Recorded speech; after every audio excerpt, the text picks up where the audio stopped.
السلام عليكم ورحمة الله وبركاته. اتكلمنا الحلقة اللي فاتت عن قانون الكارما، والنهاردة هنكمل كلامنا. قلنا ان اللي احنا زرعناه هنحصده، وزرعت خير هتحصد خير.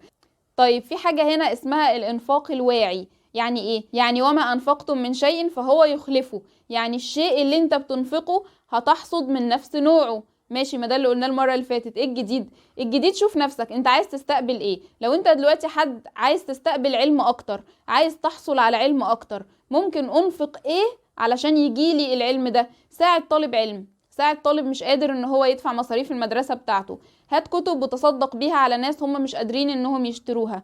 طب انا محتاج اني استقبل ونس اكتر، شوف حد يكون بيحس بوحدة وانفق عليه ونس. انت كده بتزرع بذرة من الونس وهتحصدها. انفق عليه ونس يعني اقعد معاه، شوف هو ايه الحاجة اللي بتونسه واعملها له. ومش شرط ان الونس ده يكون قعدة ويكون قعدة طويلة، لا، ممكن يكون كلمة حلوة، ممكن يكون هدية بسيطة. طب انا محتاج امان، اقدر اعمل ايه؟ انفق امان، هيجيلي امان برضو. انفق امان ازاي؟ لو انت مقتدر وعارف حد ان هو مضغوط ماديا وعنده ازمة ما، تقدر تقوله ما تحملش هم، انا هساعدك في كذا.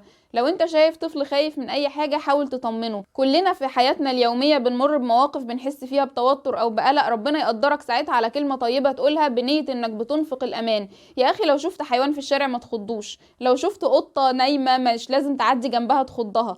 حاول ان انت تعمل ده، بس يبقى نيتك انك بتنفق امان.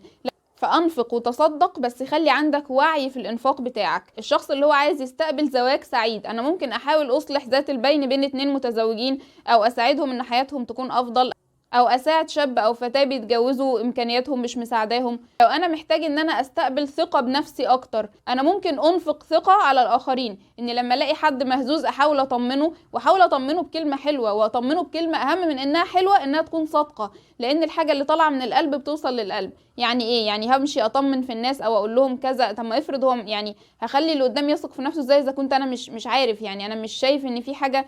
لا، كل بني ادم فيه ميزة، كل بني ادم فيه حاجة حلوة، كل بني ادم فيه حاجة كويسة. انت تقدر لو عودت عينيك انها تشوف الايجابيات، انك تشوف الشيء ده وتشكر له فيه، وتقول له انا بحب الحاجة دي فيك، انت ربنا اكرمك بموهبة كذا، انت عندك نعمة كذا، انت كويس في كذا. انت كده بتنفق ثقة.